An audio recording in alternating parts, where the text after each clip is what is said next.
what you were gonna say. Oh wow. Okay. We'll cut that in post. Yep. Sickos. They got what was coming. Cut that. Yeah.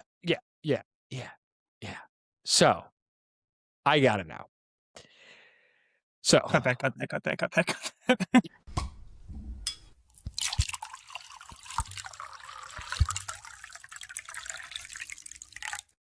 welcome to Movie Rewind Scream, one of my personal favorite movies of all time. And with me, back again, was currently watching a one-man show, Keegan. Hey. Yeah, that was tough. But we're here. We're back. It's fine. We had about 45 minutes of technical difficulties, and I was about to jump off the nearest building, which is fitting for this movie. So, yeah, she jumps off of like a house at one point onto the boat.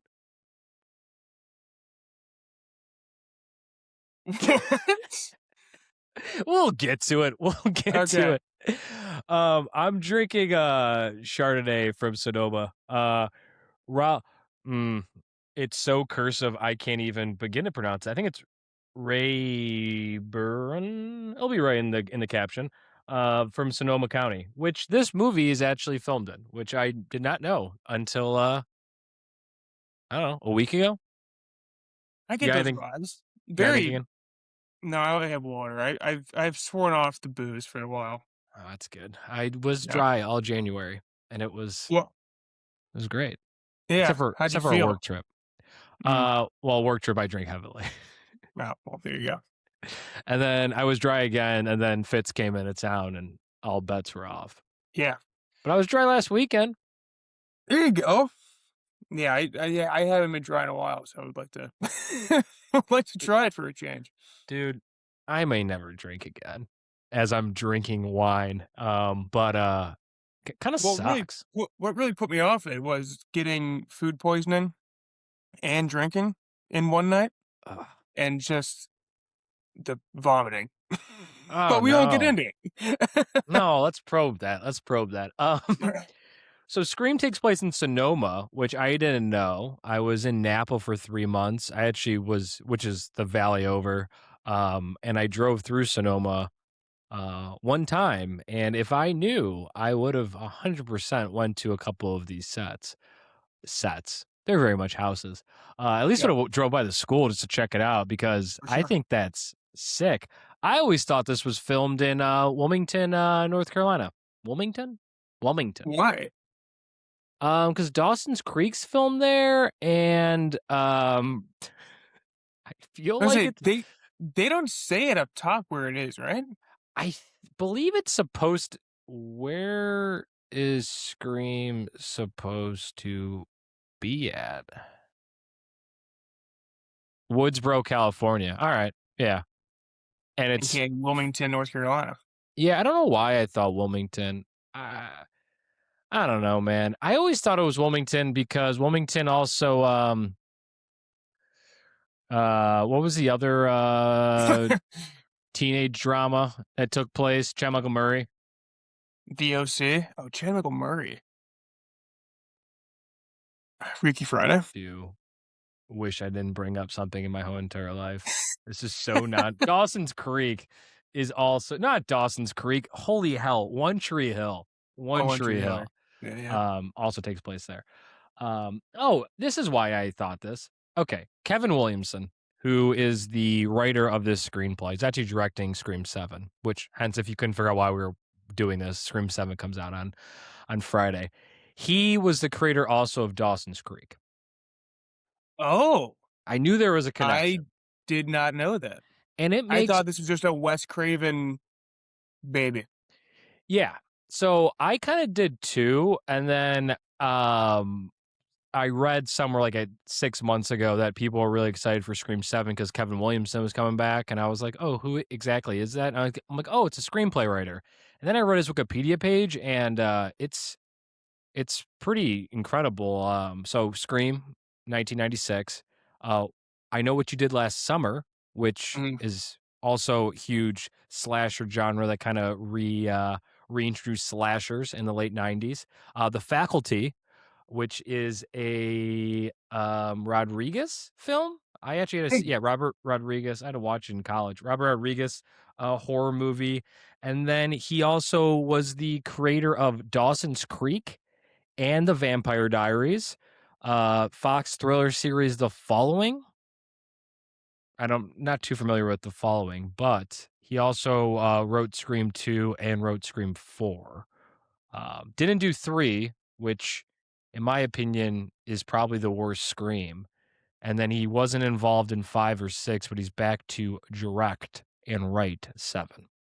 Interesting. I would have guessed that I Know What You Did Last Summer was someone's attempt to recreate what they had with Scream, but knowing it's the same guy, that is wild.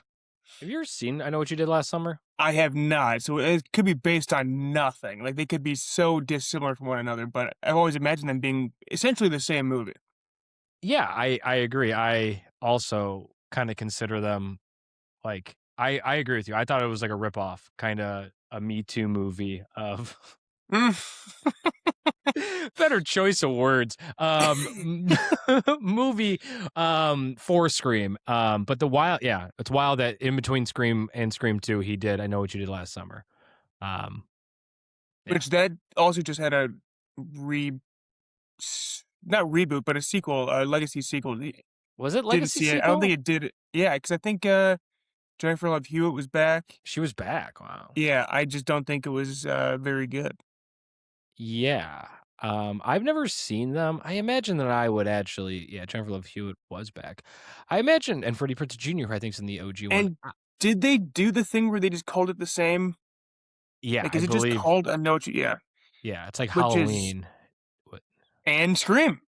Scream 5 Scream. was just called Scream. Scream 5 was just Scream. 1997, I Know What You Did Last Summer. The next year, I Still Know What You Did Last Summer, 1998. Yeah. Crazy. But then what was the 2026 one or 2025 one? I Know What You Did Last Summer.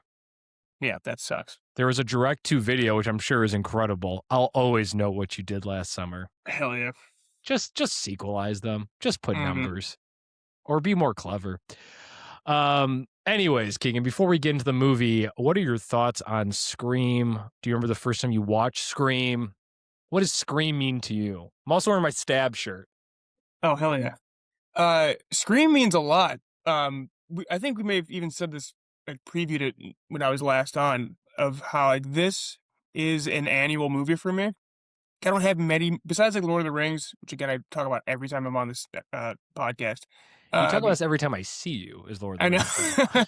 There's not many movies that I religiously watch over and over again, and Scream is one of them. But in terms of when I first saw Scream, it's weird. Like, I don't know if I saw Scary Movie first or if I saw Scream first. Like, those two movies are so intertwined for me. I want to say I saw Scary Movie first. So it is weird having those two movies. But also I have this distinct memory of the opening scene when Drew Barrymore gets killed and then, like, flayed and hung from the tree, like, having nightmares as a young kid about that scene. So yeah, I don't know which one came first, but both of them are, I mean, very important movies for me. And I know the same for you. Yeah. I just saw this as I was reading through Scream Wikipedia page. Craven initially researched Wilmington, North Carolina, but it failed to meet his expectations. I wanted to have very American-looking houses and a lot of houses that were very dark brown or brick, and they didn't look attractive to me. So I must have read that somewhere. That was in my subconscious. Yeah, I think it's weird because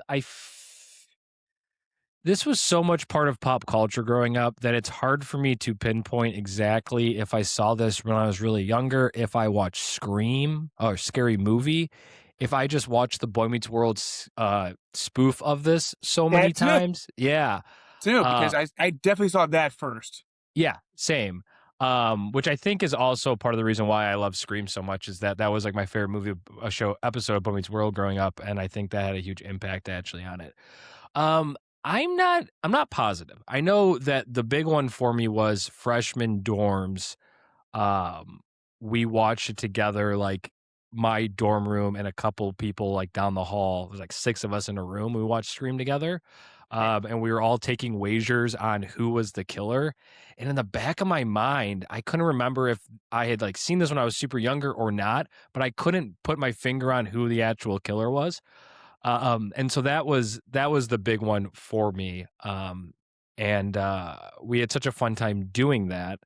I still remember, I thought the dad, I can't remember exactly how we, like, if it was like a ranking or if we were just screaming it, but we were writing it down on a dry erase board. I remember I had the dad at some point. I was feeling so good. Um, and so, yeah, we watched Scream 1 and then we watched the whole series after that. And then senior year at my house at Ohio State, I showed them Scream for the first time, and they all kind of fell for it too. And then I told them about the game that we played, and they all played those games again.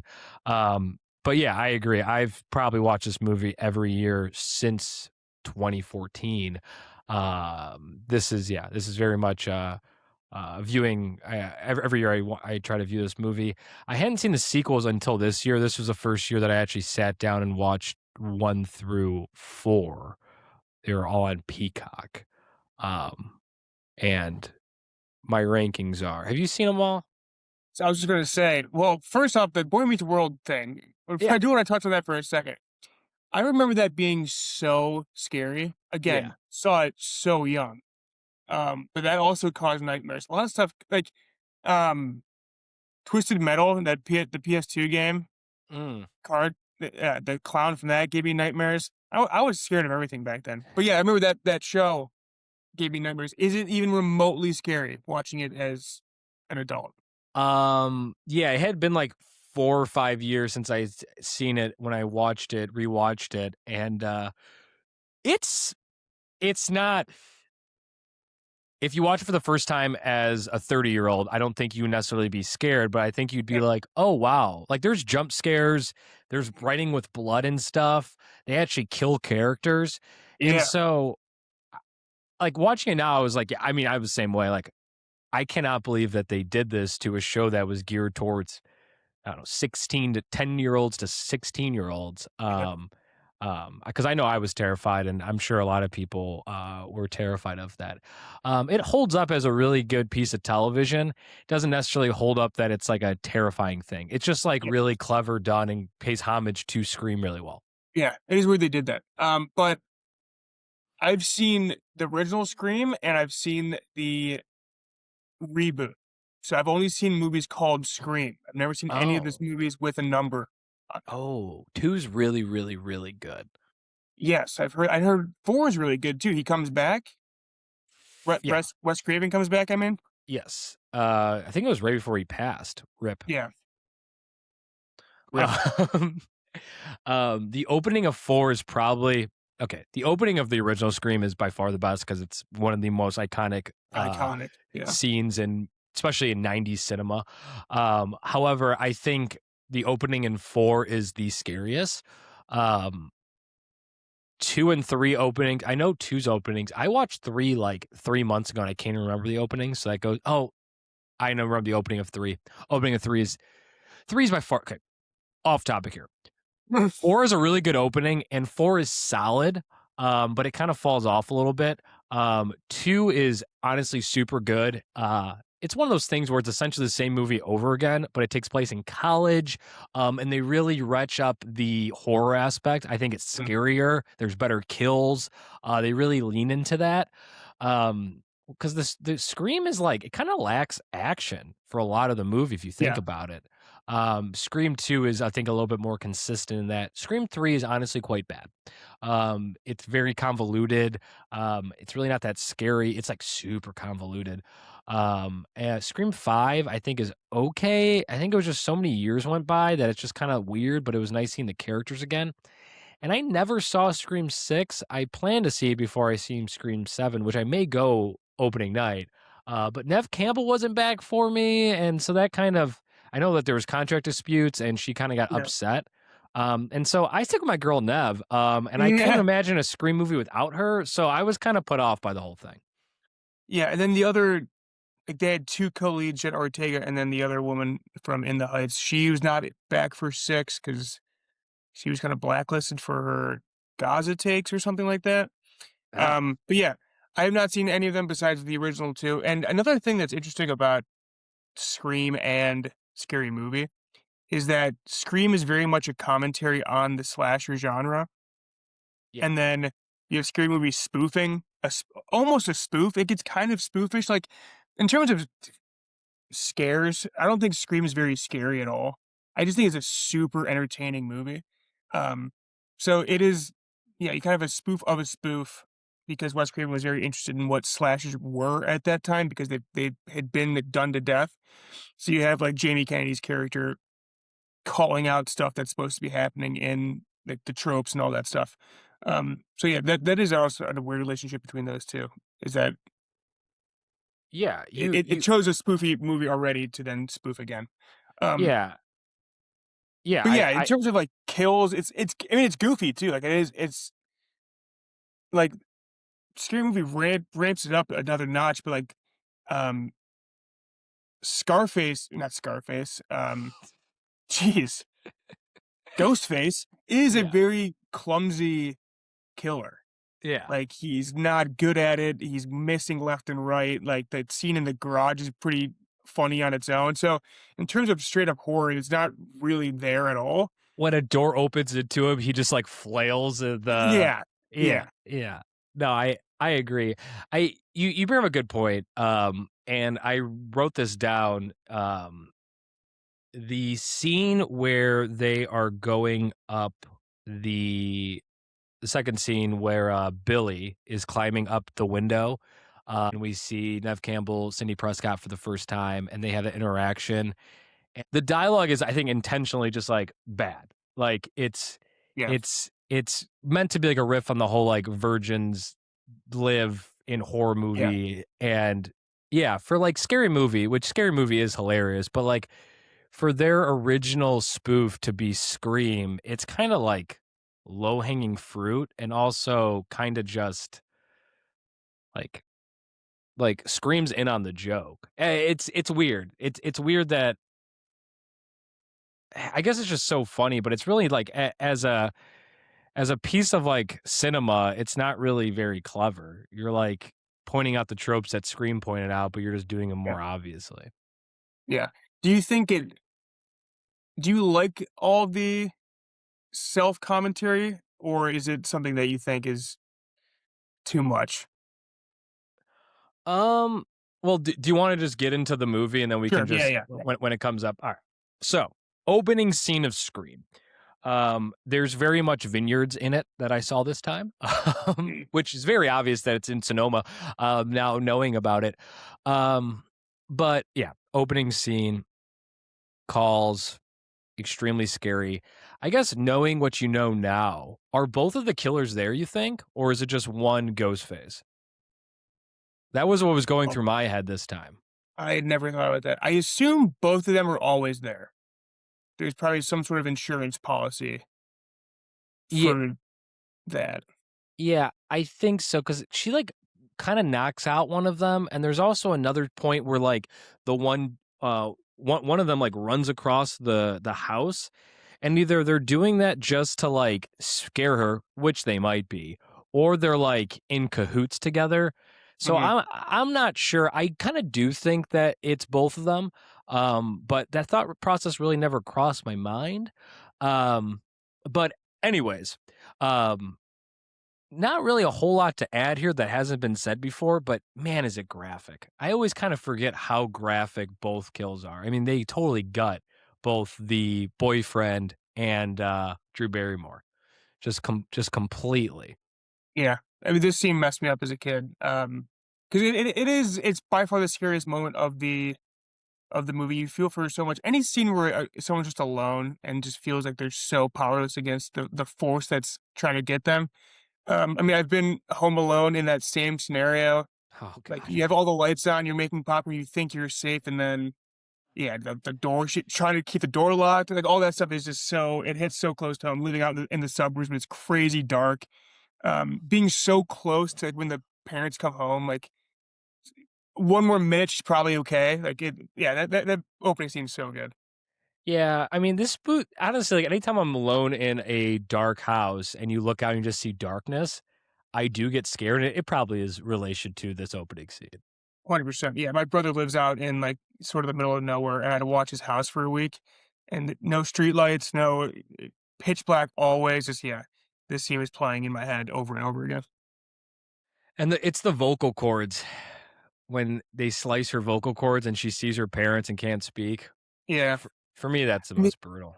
you also have the popcorn that's burning as the tension's ramping up, like, the Yeah. sound design is also very good. Um, yeah, it's classic, and I mean, we weren't, you know, very much aware of the marketing at the time, but Drew Barrymore was all over this movie, like, that was a huge selling point, was she was the star, so to take her out first and then kind of pass it on to a bunch of no names, um, was a marketing push I know they tried to do. Oh, I didn't know that. Yeah, That's because her actually that's sick. her face on the, cover, like that. Oh, Yeah. dang. That's sick. Yeah. Dang. I love that. Um, so yeah, obviously she gets gutted, hung gruesome as hell, and then we smash cut to um Billy climbing up the window to see Cindy Prescott played by Nev Campbell. This is where we get just the most awkward, kind of cliche, kind of very creepy, questionably, I don't know, bad acting performance by the person playing Billy, but I think he's kind of playing it intentionally. I mean, it works within the movie. It's just like Skeet Ulrich. Heat over. Yeah. It's just such an uncomfortable scene, from start to finish. And like, also, I I remember the first time watching this, like, it's obvious, like, you obviously are led to think that he is the killer off the rip. And so when he climbs up the window, he is so creepy. You're just like, it's gotta Mhm. be this guy. Yeah. 100%. And immediately has motive for why he's, like, going after her. But yeah, I don't know, the stilted acting, maybe a nod to, like, 70s slashers of that acting's always terrible. I don't know, everything feels like it could be a reference to past Yeah. slasher movies. Um, I'm not sure if that was intentional or not, but yeah, immediately he is sort of sleazy. And yeah, just the pressuring of sex upon the girl is classic. The virgin always lives, and so he is a villain in that way too. That if she were to lose that, then she could potentially be killed. Um, but yeah, good dynamic between them, despite the sort of awkward, stilted acting. Yeah. Absolutely. Um, I have the screenplay in front of me, trying to find no, no, I wouldn't dream of breaking your underwear rule. I just thought we might do some top of the clothes stuff. Well, because then you have the other couples talking about like sex and stuff, and so Yeah. he's just like, yeah, trying to break through. And then Sydney responds, "Time to go, stud bucket." Like, I do think it is intentional Yeah, for sure, but just so funny. And we're introduced to Sydney's dad. We know he's going to go out on a business trip, which also, off the rip, you're thinking that it could potentially be Cindy's dad. It could also potentially be Billy. And then we go to the school for a few scenes. And the big thing is that they talk about the killer and they're starting to question people. And you find out that Sydney's mom was also brutally murdered about a year ago. And they're kind of playing it pretty lighthearted when they're sitting around the fountain, especially Billy and Stu, played by Matthew Lillard, who's I yeah. think he just steals every scene He he's in. absolutely steals this movie. He's by far the best, especially at the end, which we'll get to.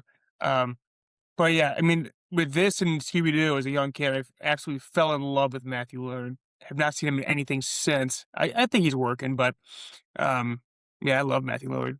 I will say that I assume Matthew Lillard and Skeet Ulrich are actually in Ghostface costume, right? question. I don't know. That's a very physical performance. Yeah, but he When kind of runs like Matthew Lillard a lot of the time. There's a lot. There's gangly. yeah. Yeah, that's true. It could be. Oh no, Roger L. Jackson's the voice of Ghostface. I don't see anyone credited as Ghostface. I kind of feel like it's them, just because Matthew Lillard has such long, gangly Or appendages. those two are such different sizes Yeah, physically, right? Like Lillard's way taller. you got to think Lillard's got 4 inches on him, Yeah, if not more. Yeah, that's true. I think Ulrich seems like a small guy. I don't know, Yeah, I'm picturing that scene of them at the end talking in the kitchen, and I'm imagining Lillard towering over him. Again, it could be wrong about that, but yeah, yeah. Maybe it's just Lillard all the time. I don't know. I want it to be Lillard because the way Ghostface runs is so funny. Let's see. They talk about Matthew Lillard. Stu talks about how he's good with a knife, can slice from sternum to throat to sternum. And I'm watching this a little bit more closely than I have in a few years. And to me, like when they're sitting on the phone, it's so obvious that the prime suspects are Stu and Billy. Like they're not really trying to hide it off the rip. They do a good job of like kind of taking you off the path as the movie goes on, but like off the rip, well, it's yeah, like, especially when there's that scene where Ghostface is there, but so is Billy. yeah, Of there being two. Yeah, I mean, it's now been, geez, close to 3 decades since I first saw this, so I can't really remove myself of knowing who the killers are. But yeah, you think it does seem that obvious?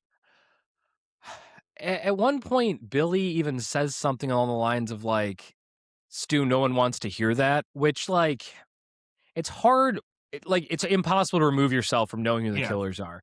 But yeah. like, I almost feel like they're actually kind of both playing it too. Like they're like bad at kind of hiding it. I really like the way that they play that scene around the fountain. I think it's really well played.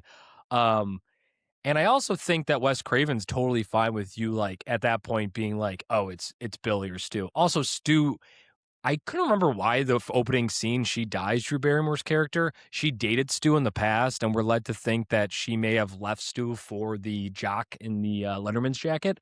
And Mhm. so, all right there, someone has motives. No one else really has a motive for a very, Yeah, very long time.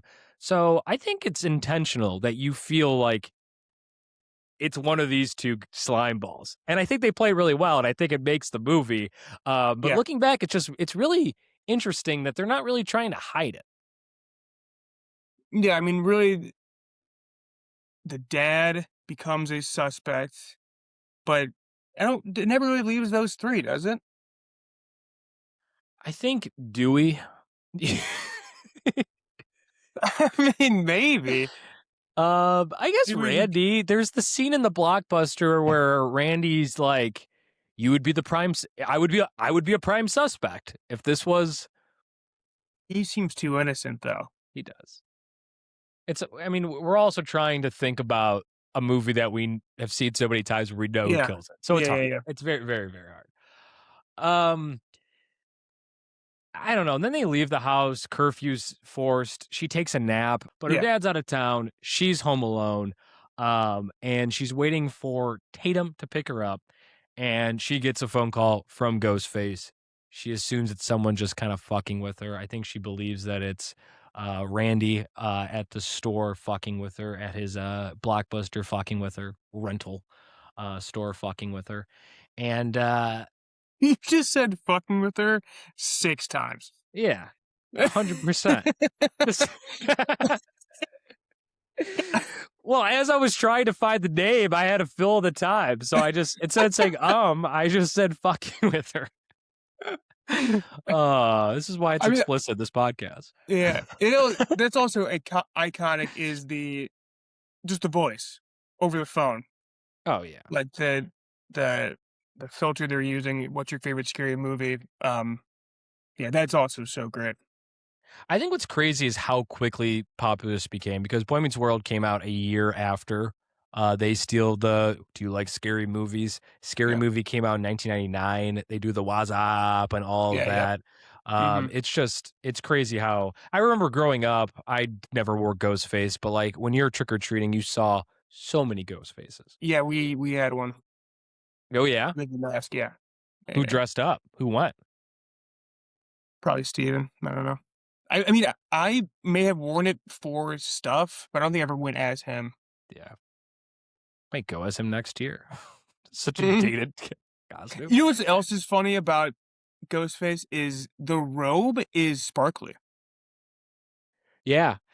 It's kind of a weird costume. It's not just a pitch black outfit, it's a sparkly outfit. I'm pretty sure that they just bought it at a Halloween store. I'm sure. Yeah. Yeah. Yeah. Yeah. I It's gotta not really high quality. No, it's not. But you would think, like, I don't know, that always catches me off guard is that it's so shitty quality that it's, like, kinda surprising, but especially the fact that it is glittery. Yeah, It's that's not just true. a You think black it would cloth. think it would at least be black. Yeah, that's true. Yeah. Um, yeah. And we'll get into a couple I have a big question about a conspiracy I saw on the internet and I want to get your opinion on. But we will continue on. Um, so she picks up the phone. He's like, I'm outside. And then she comes to the front porch, which, like, the ball's on her. But earlier on in the video or in the movie, they do foreshadow where she was like, I don't understand why they just don't leave or whatever. So it kind of foreshadows her going on the front porch, whatever. Um, but then as she turns to go back into the house, Ghostface is in the closet. She goes into the closet earlier that day when she comes home from school. That's pretty cool. Don't know when Ghostface is in the house or not, but you had to think at least he was in the house for some time. Mhm. She was sleeping, so he might have snuck in there pretty close to the phone call.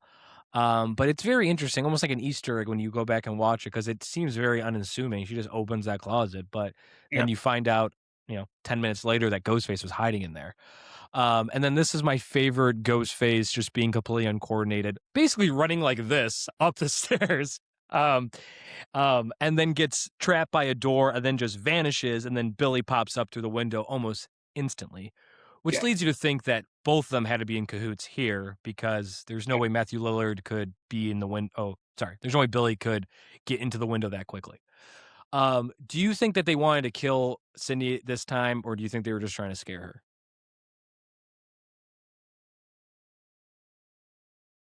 Oh, no. I mean, it'd be convenient. Dad's not home. This would be a really easy way to do it. Probably, and she just happened to escape. Barricade herself successfully? Yeah. I don't know, there's such a it's such a weird killer because it's not like a vicious, bloodthirsty villain. I don't know, it just doesn't seem like it does seem like they just wanna fuck with people a lot. Yeah. No, so I think Billy wanted to have sex before he killed her. Oh, that's a good point, and then once he finally couldn't, then it's like, "Alright, then we'll do it." Yeah, Yeah. which I mean, they're playing it's which I think is awesome because, like, the old cliche is that virgins die or if you're a virgin, you'll live. There is a horror movie where the murderer only kills people who are virgins. It's cool because in previous movies, I don't really think it's fleshed out well why virgins live or not. It's just kind of like a cliche. But in this movie, I think literally the only reason why she's probably living is because the murderer wants Yeah, to yeah, yeah. sleep with her. So Yeah, there's actually a reason for why she hasn't died yet. It's because she is a yeah. virgin because the killer actually wants to have sex with her before he kills her. Right, right. Yeah. That's my 2 cents. Found out I love that she faxes AOL's 911. Yeah. This might be I the most was 90s movie of all time. It is. 'Cause, yeah, she uses her computer to text 911. Mhm. And every time I see it, I'm like, "Was that a technology that we had? That seems so new, I know. but also archaic at the same Could I time." even do that? I mean, I could Surely you could now, FaceTime. but I could face yeah, yeah. I every time I see it, I'm like, "Wow, that seems not like something that we had capabilities to do." No. I agree. I don't think we did. I don't know. For That's plot's maybe sake. ahead of his time. Yeah. I also found out that looking through the screenplay, I think it's in the movie because I then looked it up. 34 Elm Street is the address of Sydney's house. I think it is And in the movie, though. huh? I don't think it is in the movie, though. I know. It says that it pops up on the screen when she dials 911. She types 911. Oh, maybe. That's I never don't know if stood that out to me. I don't have that keen of an eye. And there's so many scenes that they cut from this screenplay in the movie, which is interesting. That ends scene 4. Billy pops back in. He's super creepy. We're almost convinced that he's the murderer. Oh, and then the police show up and then he gets dragged off to prison. That's important. Yeah.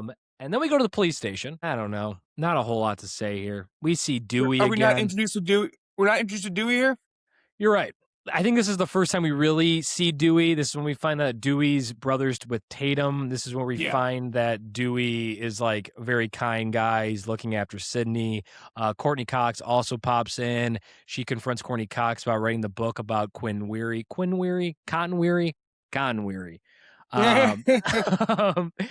So yeah, all of that stuff happons. You're right. Oh, okay. So Important plot points happen. Yeah. The other thing is that guy's back, right? He's Cotton Weary? Yeah, because isn't he the killer again? Like there's a thing that maybe somebody's trying to replicate what he did or something. Yeah, I mean, Am I yeah. making this up? Well. We find out that there's a good possibility that Cotton Weary was innocent. That's important. So Courtney Cox tells Sydney that I don't even know what's Courtney Cox's character. Not important. Courtney Cox and what's his face met on this movie, right? Yeah, and they got married and then a divorce, but they still work together. Yeah. David Arquette. Courtney Cox and Cindy Prescott, they have a conversation. They talk about her book, and Courtney Cox pretty much sums up how Cotton Weary got framed. That Sydney saw Cotton Weary and her mom have sex. I think he was leaving. He was wearing a jacket. And then the murderer planted a bloody jacket of Cotton Weary's in his car, basically framed him of the murder. His stories never changed. Courtney Cox is almost convinced that he wasn't the killer. Sydney's pretty devastated by this whole thing. So yes, we also get that ripple in there. Yeah. So the true killer is still out there, and that maybe, yeah. Yes. Yeah. Yes, that is important. I just kind of blow by that because I've seen this movie 10 million times. But yes, that is a very important scene. Yeah. Scene 6, I wrote, I forgot Dewey is the brother of her best friend. Why does the best friend have 2 beds in her room? That's weird. Never thought about that. Why not just one large bed that they're sharing? Maybe they moved it in there since they know that Sydney was staying over. Move a full bed? I don't know.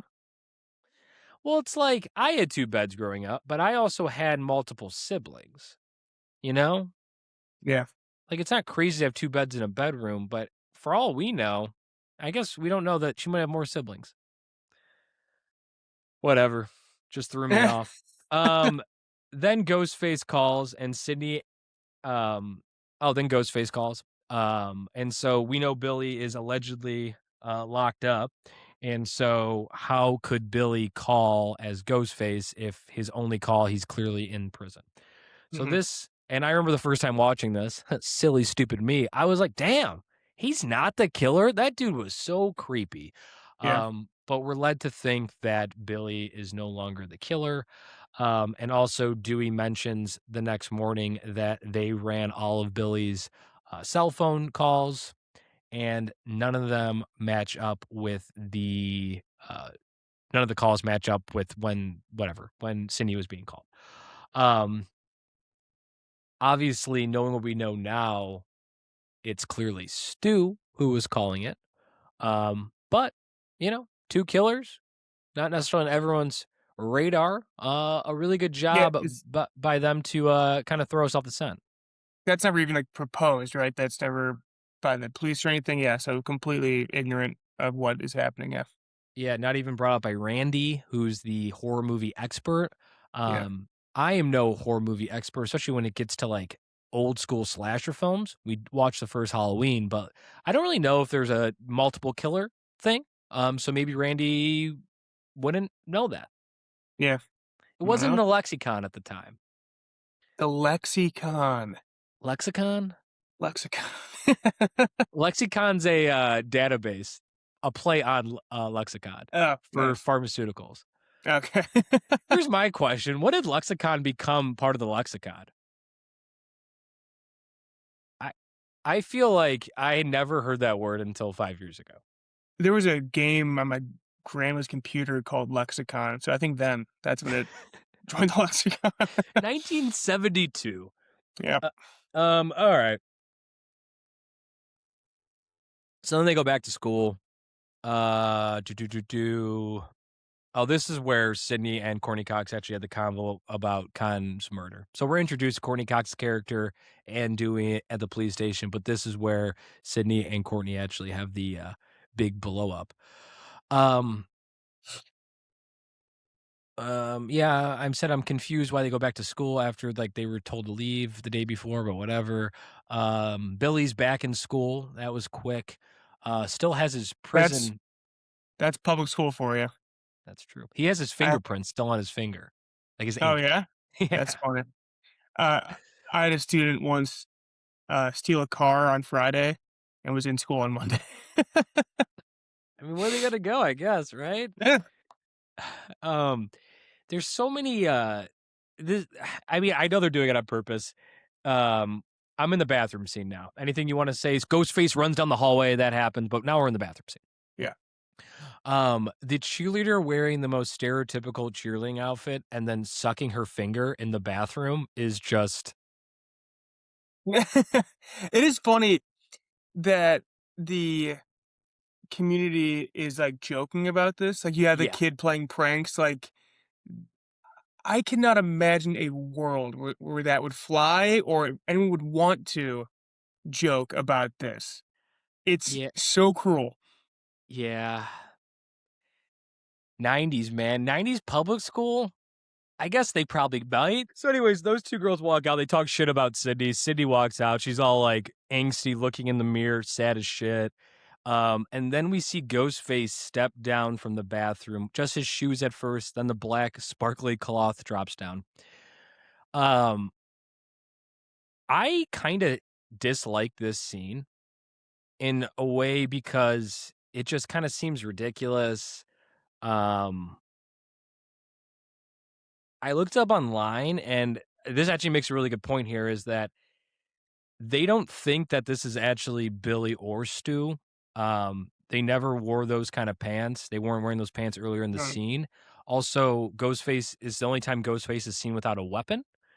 And we also know that there's multiple Ghostface like impersonators throughout the high yeah, school. So I choose to actually believe that. I never did yeah. before this, but it is a weird scene. There's another part of this movie that I don't like either when Ghostface is like tracking her. And there's really not a good fan theory on why that's happening other than just like weirdness. When But he's on the street, like, behind a tree. behind a tree, and then they're in the Yeah. grocery store and he's like in the frozen aisle in the Yeah, yeah, reflection. yeah. Again, just silly. Just really there's Yeah. a lot of just really silly moments Yeah. in this movie. Yeah. Yeah. Um, which definitely cut the tension and the horror. I don't know if it's intentional, but not probably not like not the way that we talked about with the Begonia and all that sort of shift in tone, but this is just kind of like goofy. Um, yeah, those are really funny scenes looking back at it. But yeah, Yeah. with this bathroom one, I do like the scene. Had never considered it not being Stu or Billy, but I guess that does make a lot of sense. But again, it just plays into this whole who would do that? Like 90s, man. Sickos. They got what was Yeah. coming. Um, and then we get Henry Winkler, 5 minutes of some good Henry Winkler acting, which you always need. You do. Every movie needs more Henry Winkler. I guess you could think it's potentially Fonzie is the killer. He's holding the knife really, you know, drastically. Goofy. Just goofy again. Yeah, it's super goofy. Yeah. We get an incredible Wes Craven Hitchcock cameo, him dressed up as Freddy Krueger, as the janitor. Mm-hmm. And then we get Fonzie fucking gets stabbed, gutted, hung from a field goal post. Sad. Yeah, what? Just continue. I'll come back to this later, I guess. Why did they have to kill Fonzie? The motive on their killing seems so like maybe they're more ruthless than I gave them credit for. Because that's Yeah, such a random kill. yeah. I don't know why they kill the principal. We can talk about it later, but I can't. I don't have a theory. It just seems kind of ruthless. Maybe they thought that he was onto them because he was working with the police. This is a really big stretch here. Yeah, I mean, so are a ton of other people. Yeah. He's a person of power. Yeah. Whatever. And then we find out that Stu's throwing a party, which is also ridiculous because they have like school off for the next week because they're trying to figure out who's killing everybody. So they throw a house party. And the girls go shopping for the party. I think that's what they're doing around town. And we see Ghostface in the background a couple times. My favorite one is when like the camera even zooms in on him and he looks like he's Bigfoot walking in the distance. But I think we could jump ahead to the party, right? Yeah. Mm-hmm. I don't think there's anything else really to say here. Oh, the rental store. One of my favorite scenes. That happens beforehand. And so this is where Randy has the awesome conversation with Stu, kind of foreshadowing everything that has happened, will happen. At one point, maybe my favorite scene in the movie, Matthew Lillard, he like pretends to hit like a blunt or whatever, making fun of Randy, just like, saying that he's stoned, stupid, geeked. And just the way that he hits like the imaginary blunt is just so funny. He truly is a national treasure. It's too bad that he didn't have a larger career because Five Nights at Freddy's, dude. He's so good in this. And this is where they also potentially bring up that they don't know where her dad is, Cindy's dad is. And we found out that the calls are actually from Cindy's dad's phone. So now we're led to think that there's a potential possibility that he's the killer. Definitely plays into the fact that he may have killed the mom as well. Yes. But yeah. There's always some stupid bullshit reason to kill your girlfriend. That's the beauty of it all. Simplicity. Besides, if it's too complicated, you lose your target audience. So what is his reason? Maybe Sydney wouldn't have sex with him. She's saving herself for you? Could be. Now that Billy tried to mutilate her, you think Sid would go out with me? Wow, I slaughtered that beat. Then Stu says, I think her father did it. How come they can't find his ass? And then Randy says, and this is the huge foreshadowing, because he's probably dead. His body will pop up in the last reel somewhere, eyes gouge. See, the police are always off track with this shit. If they watch Prom Night, they'd save their time. There's a formula to it, a very simple one. Everyone's always a suspect. The father, the principal, the town deputy. So, and I think the principal dies soon after. So, and then they make a joke about it's a millennium. Anything can happen, Yeah. Late 90s love talking about the millennium. Yeah, seriously. I saw this video recently about how we don't have decades anymore. Like, if I see the 20s, you think the 1920s, 30s, every decade had a thing. We don't have that anymore. Time is not sectioned off. I wonder, since we saw it so young, like, we wouldn't have been catching on to what Randy's saying.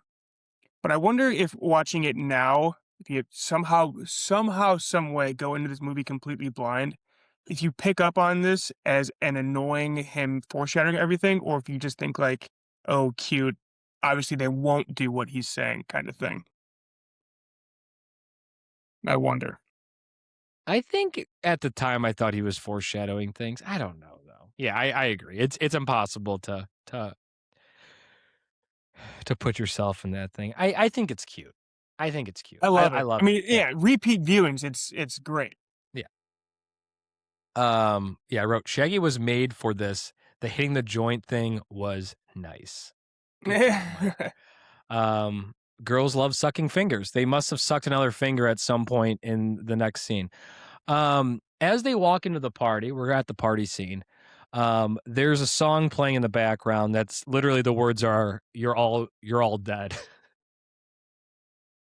Cute. Just cute stuff. Awesome. This movie's so awesome. I think we're at the garage scene now.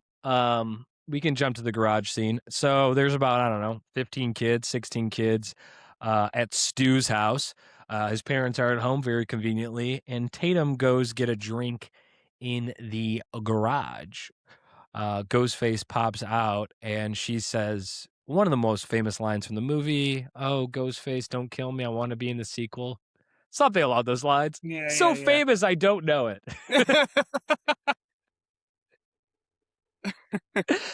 I love how she's just like over it. Like she doesn't give a shit. Like she sees Ghostface. She's like, this is fucking stupid. It's awesome. But easily the clumsiest kill. Yeah. This is like, yeah.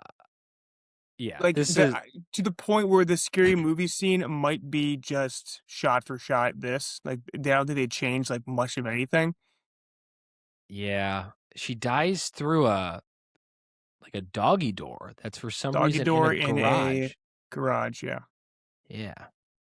Gets like lifted up and then crushed, but would never happen. Garage doors are like kind of flimsy. Could never hold that much weight. Yeah, Tatum Kind dies. of kicks his ass a bunch of times. Yeah. Too bad I like Tatum. She's all right. And then Billy curiously wasn't there. I do think Sydney says something about she doesn't want him there, but he's not there. Then he pops up like right after Tatum dies, which once again, it's like clearly he has to be the killer. But I remember being surprised the first time I watched this. Well, he pops up so quickly after the kill that I think he's not the killer. Like, it'd be so crazy for him to change out and be there. Same with when he climbs up the window earlier. It's just, yes, he's there, but... Are you saying it's kind of cheap that the way that they're doing it then? No, but I think every time they show him at the scene after a kill, it's to be like, see, it's not him. Not like, clearly it's him. I don't know. But this one can't be Stu, because Stu's in the house the entire time. We think. Right, that's true too. Yeah. So, but it also cuts. You don't know how long it's been. It could have been 30 minutes. Could have been 20. But, anyways, someone comes in, says Henry Winkler's dead. He's hanging from the field goal post, and all the kids run out of the house.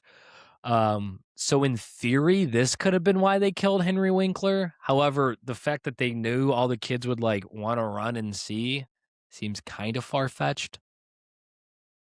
Yeah. We also see that Courtney Cox is videotaping all the kids in the living room. I think we notice right now that it's on a little bit of a delay because the kids are still on the couch as they're running out of the house, which is important later on. It's probably the next thing I'm going to talk about because I don't really know what else to talk about at this point. And he's watching a horror movie. Yeah. Yep. He's watching a horror movie. Randy. Dewey and Courtney Cox are walking the street and they notice. It's Dewey, Sydney, Tatum, Billy, and Courtney Cox. I know, and it's a really notable name. Gail Weathers. It's a great name. Yeah, great name. That's such a good name. Sorry. Gail and Dewey are they name people so good. So good. Yeah. So Dewey and David Arquette's the first person listed in the cast. Crazy. 96. What a wild time to be alive. Dewey and Gil are walking a dirt road. They notice Sidney Prescott's dad's car. And while that's happening, the cameraman notices that Ghostface is about to stab Randy. He doesn't realize it's on a tape delay.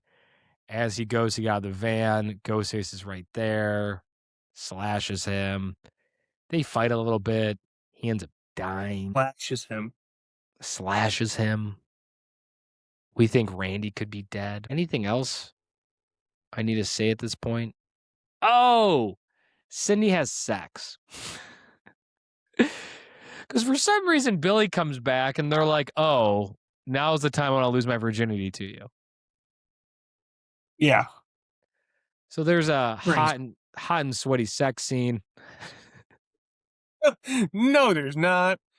No, there's not. And after he kills the cameraman, we know Ghostface is on the route. And as they're cuddling after, and they're putting on their clothes after, we assume having sex, Ghostface stabs Randy, not Randy,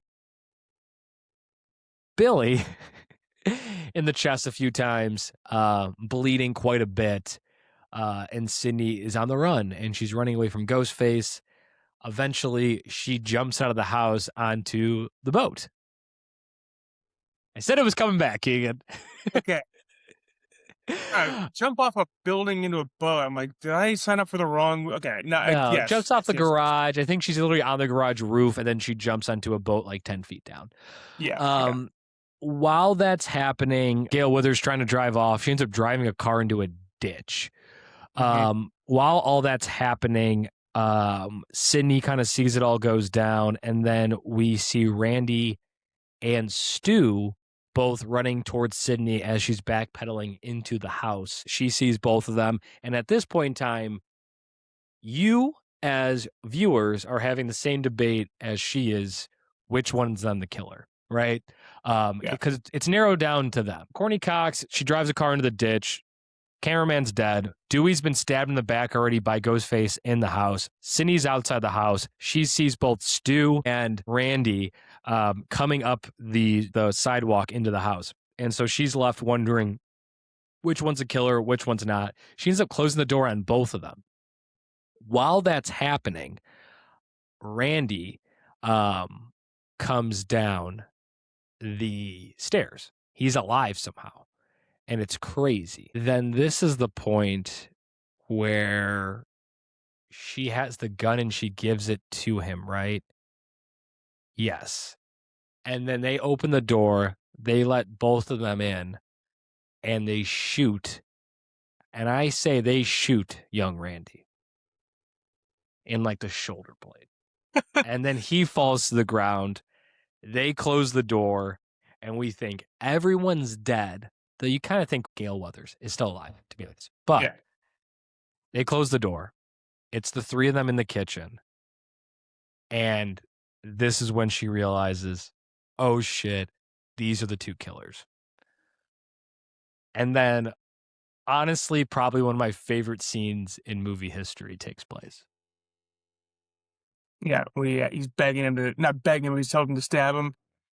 Yeah, they bring the father in, they tell their plan, they show that they have the phone, they have the voice recorder, and that they are intentionally going to hurt themselves.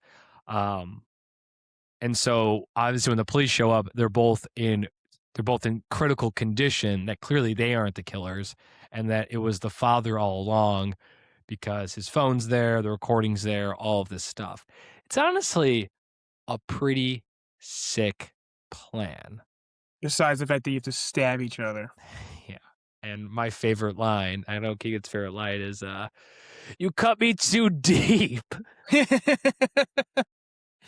Just like fading so hard. Yeah. Delirious. Yeah. So good. Bleeding so much. Bleeding, coughing up blood. Yeah. It's so good. Oh, so funny. That's your good plan, huh? That's their Relying good plan. on your friend to not hit a major major artery. Yeah, I mean, they're just psychopaths, you find out. You also find out that Billy's mom, dad slept with Sydney's mom and ruined their family. So that's his motives, that he wants to ruin Sydney's family. And then and then Sydney turns to Stu. It's like, why are you doing this? And he's like, peer pressure.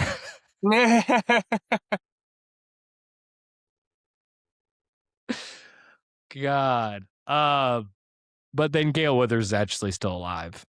And she like shoots them. And then there's the umbrella scene. They both die. And the movie ends. The umbrella scene. I think the umbrella scene's already happened. Remember, she takes the umbrella and like stabs it in his wound, Billy's wound. Yeah.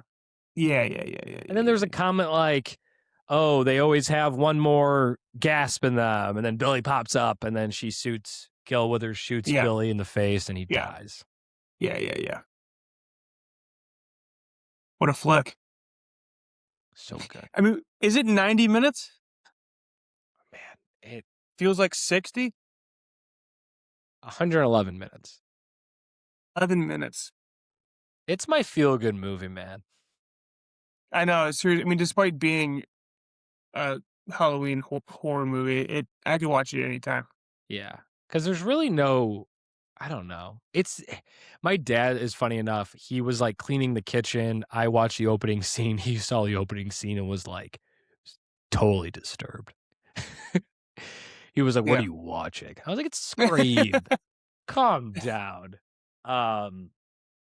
But yeah, absolute classic. It's spawned arguably my favorite franchise. Though none of them really live up to Scream, but I really enjoy them. I'm sure I like Toy Story more and other series, but it's totally up there. I don't know, anything else to add, Keegan, before we put a bow on this? Where are you with the new trilogy? Are you like fully in? Are you begrudgingly going to these, or do they hold any special place in your heart? I saw 5, and I honestly can't remember a whole lot about 5.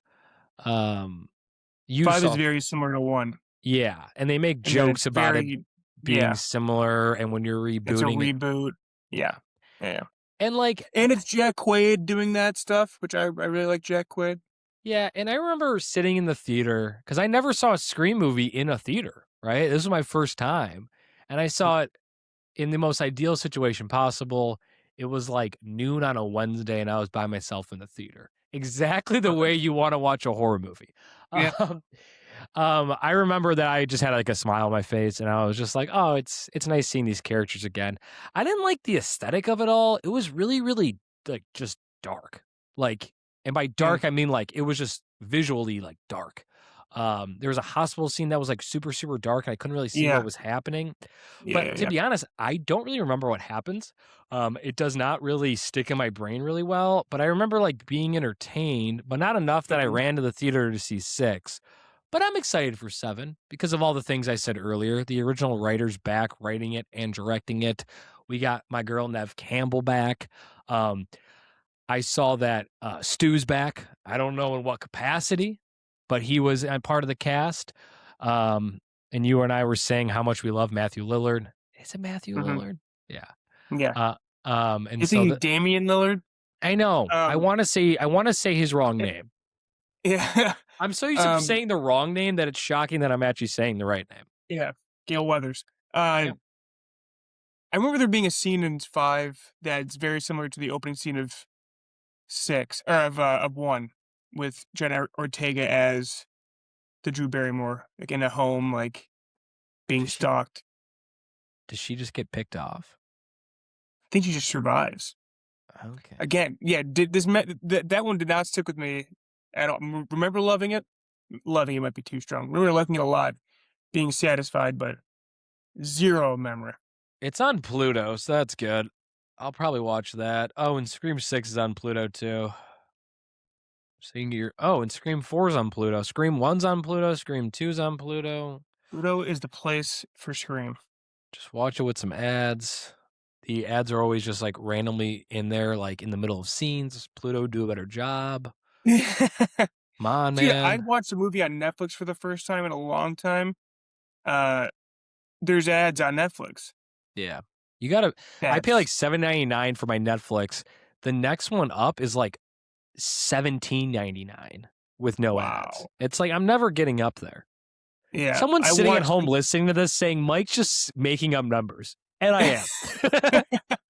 I watched The Black Phone, Ethan Hawke, your boy, and, a horror movie with ads cut into it is just not ideal. Yeah. I mean, like, this movie was fine because I know every beat to it, so it's not like it's scary. But, like, me watching Scream VI, a movie that I've never seen before. Yeah, that's a pain. All right, Keegan. Anything else? That's it. I'm going to do a What We Watch. We don't usually do in a rewind. Oh, the Chardonnay. Fun fact, get Merlot or get Chardonnays if you're in the Sonoma or Napa Valleys. That's what they're best at making. I got a Chardonnay. It is quite good. I'm going to do a What We Watch. I don't usually do What We Watch in Rewinds, but I really want to just give a shout out. This is actually a PSA for Nirvana, the band, the show, the movie. I know Keegan almost watched it today, but couldn't just due to work fatigue. See you tomorrow. But I won't go into spoilers here, but it's so dang funny. I'm trying my best not to beat the drum too much for this movie and not fangirl too much for this movie because part of me is like, this is one of the best movies I've seen in the 2020s. But then another point is like, it's just a movie, Mike. It's just a comedy, Mike. Get over yourself. But I'm somewhere in between the two. I almost want to call it a masterpiece, but it's just a good time in the theater at the end of the day. Took them 200 days to make this movie. A lot of it is improv. It's kind of shot like Borat is probably the best way of saying it. It's super cool. I can't believe they pulled it off. And I won't say anything more about it, but it's about Well, yeah. no. It's just Canadian production. It's 7 actors making a movie. Have you seen anything by Mark Johnson? Matt Not Johnson? Mark Johnson. That's our Matt- weatherman, Matt yeah. Johnson. Matt Johnson. Yeah, Blackberry. Blackberry fucking rules. Matt, Have you gone back to watch? You never seen Blackberry? No, that's probably the next one I'm going to watch is Blackberry. Oh, I guess Blackberry Screams rocks. 5 and 6 and 7, and then Blackberry. Yeah, Blackberry rocks. Have you gone back to watch Nirvana the band, the show? No, have you? No, I haven't seen the movie yet. But if it's as good as you say, I might go back and watch the old stuff. Yeah, I do want to see it. I think I'm gonna literally watch his whole filmography just because apparently all his stuff is very similar to this. He's also doing an Anthony Bourdain Anthony Bourdain movie coming out later this year, A24 movie starring the actor from The Hangover, Holdovers. Where's the hook? I got Matthew Lillard right and was shocked, thinking I didn't get it right. Then I've got a single name since from The Holdovers. It's about Anthony Bourdain like in his early 20s, which is yeah, I think it's based on mostly Kitchen Confidential, that book. Oh, of him super of sick. him being a chef in like Providence, Massachusetts. And his next movie after that, he said he's trying to break it up. Like he makes like one fun indie with his friends, and then he does one like Hollywood movie. But his next Hollywood movie after this is going to be adapting Magic the Gathering. Provincetown, not Providence. Interesting. I love Magic. I love Magic too. Yeah. He says that looking back, he's like just addicted to his childhood. He's realized that now.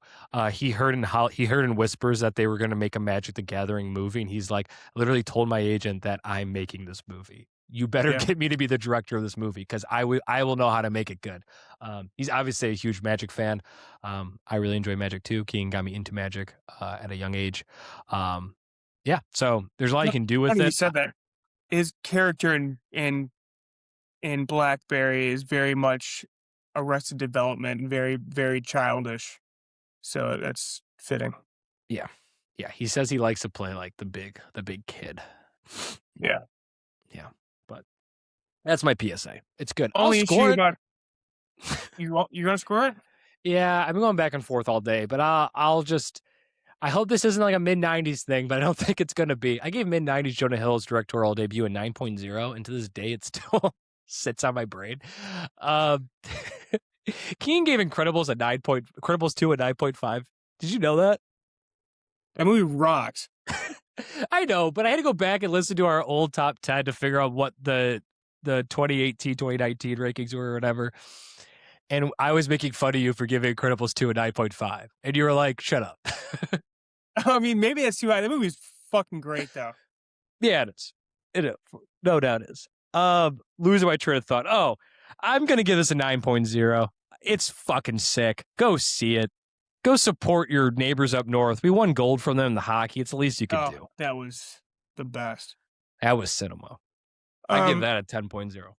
Yeah, me too. One note about Blackberry, some of the worst wig performances of all time. There may or may not be a bad wig in this movie.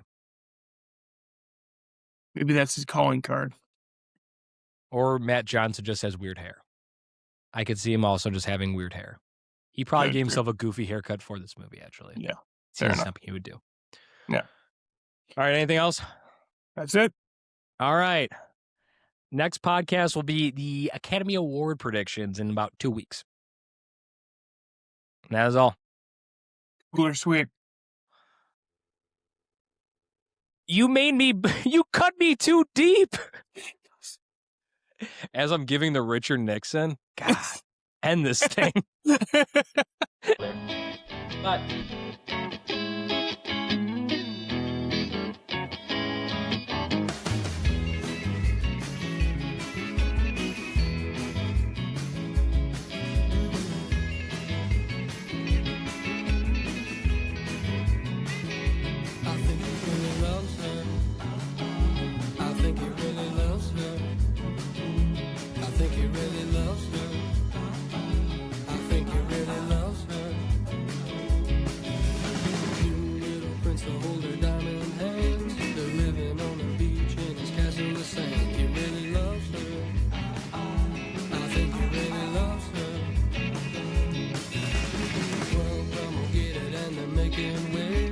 Glitter on her face reflected in her shades. You really